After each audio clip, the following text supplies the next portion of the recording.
Hello bachcho, let's see this question. The question says, in a reaction, delta H and delta S both are positive. In which of the following cases the reaction would not be spontaneous? Option number A, delta H is greater than T delta S. Option number B, delta H is equal to T delta S. Option number C, delta S is equal to delta H by T. And option number D, all of this. तो इस question में हमसे पूछा गया है कि अगर एक रिएक्शन है उसमें डेल्टा एच एंड जो डेल्टा एस है एंट्रोपी, वो दोनों के दोनों पॉजिटिव गिवन है. सो इन चारों ऑप्शन में से कौन सा वो फॉलोइंग केस है जिसमें जो रिएक्शन होगी वो नॉन स्पॉन्टेनियस होगी. सो चलिए इस क्वेश्चन को सॉल्व करते हैं. सो इस क्वेश्चन का जो की कॉन्सेप्ट वो ये है, फॉर अ प्रोसेस और reaction to be non spontaneous,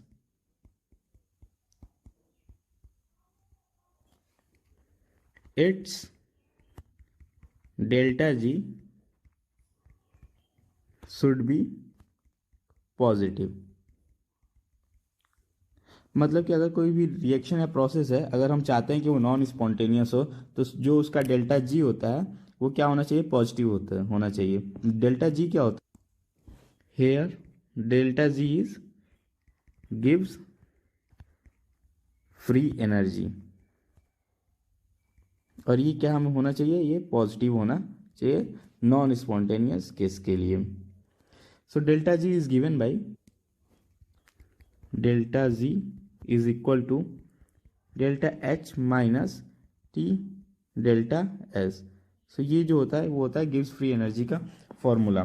सो हम एक एक ऑप्शन को चेक करेंगे और देखेंगे कि किस ऑप्शन में डेल्टा जी की जो वैल्यू है वो पॉजिटिव आ रही है. सो जो फर्स्ट ऑप्शन है इसमें delta H is more than T delta S. So अगर डेल्टा एच की value more than T delta S है, देयरफॉर यहाँ पे जो वैल्यू आएगी वो, अगर डेल्टा एच में से हम टी डेल्टा एस सेपरेट करेंगे तो वैल्यू पॉजिटिव आएगी. तो यहाँ पे जो डेल्टा जी की वैल्यू आएगी वो पॉजिटिव आएगी.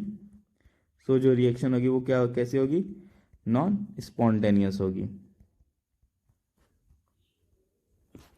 वहीं अगर हम बी ऑप्शन की बात करें, ऑप्शन नंबर बी में डेल्टा एच की value equal to T delta S है. सो अगर ये दोनों वैल्यू इक्वल होंगी सो डेल्टा जी की जो वैल्यू आएगी वो क्या आएगी, ज़ीरो. और हम जानते हैं कि अगर डेल्टा जी की वैल्यू अगर ज़ीरो हो तो रिएक्शन किस में होती है, इक्विलिब्रियम में होती है. Now in option C it is given delta S is equal to delta H upon T. अगर t को हम इधर ले जाए क्रॉस मल्टीप्लाई करके, then it will become t delta s is equal to delta h. ये similar case हो गया ऑप्शन नंबर बी के. सो यहाँ पे भी जो रिएक्शन होगी वो क्या होगी, इक्विलिब्रियम पे होगी. सो हमारे पास सिर्फ एक ही ऑप्शन है जिसमें जो रिएक्शन है नॉन स्पॉन्टेनियस है, वो है option number A. So the final answer to this question is option number A. I hope you understood it well. Best of luck.